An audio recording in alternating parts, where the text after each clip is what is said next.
ہم نے ان کو مکرم بنایا، اور مجموعی طور پر بنی آدم بہت افضل ہے۔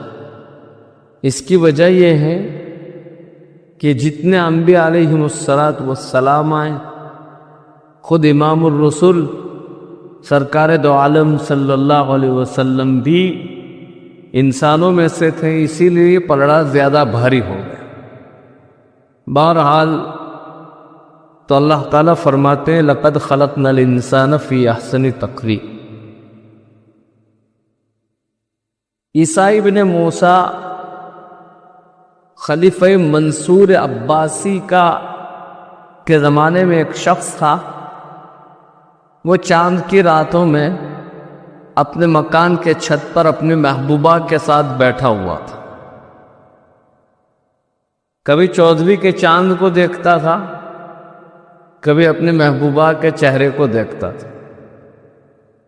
فرط مسرت میں اور محبت کے جذبے میں آ کر اس نے یہ کہہ دیا کہ اگر تیرا چہرہ 14ویں کے چاند سے زیادہ خوبصورت نہ ہو تو تجھے 3 طلاق۔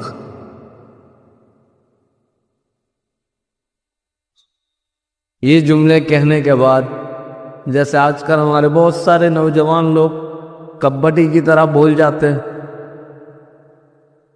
وجی مول صاحب کوئی رستوں سے اب کوئی راستہ نہیں، اللہ کٹا میٹھا دے رہے تو ٹولا خالی کرائے دن بھائی، اس سے کچھ نہیں ہوتا، حلالہ لازمی ہوگا۔ بولتے وقت کوئی ہوش نہیں رکھتا ہے، معمولی باتوں میں طلاقیں دے دیتے ہیں، اور پھر پچھتاتے ہیں، روتے ہیں، جھوٹی قسمیں کھا لیتے ہیں عزتیں بچانے کے لیے، ارے زنا میں مبتلا۔ اور کئی لوگ ایسے ہیں، خدا سب کو صحیح سمجھ دیں۔ تو اس نے بھی اپنی بیوی کو محبت کے جذبے میں آ کر یہ جملے کہہ دیے کہ اگر تیرا چہرہ چاند سے زیادہ خوبصورت نہ ہو تو تجھے 3 طلاق۔ اب چونکہ اس دربار میں بڑے بڑے علماء تھے، یہ بات لائی گئی کہ ایسا ایسا مسئلہ ہوا ہے،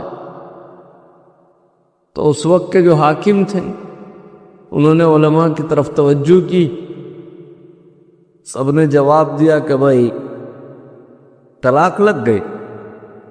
لیکن اس مجمع میں امام ابو حنیفہ رحمۃ اللہ علیہ کے ایک شاگرد تھے،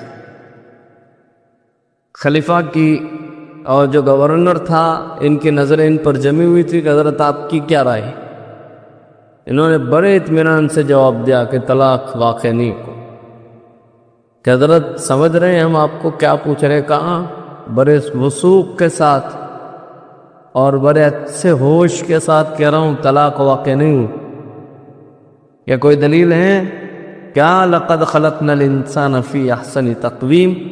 اللہ تعالیٰ فرماتے ہیں ہم نے انسان کے چہرے سے زیادہ خوبصورت کوئی چیز نہیں بنائی، اس میں چاند بھی آ گیا اور سورج بھی آ گیا، طلاق واقع نہیں ہو۔ آپ نے ابھی پریکٹس کروانی نہیں، سمجھ رہے ہیں بھائی؟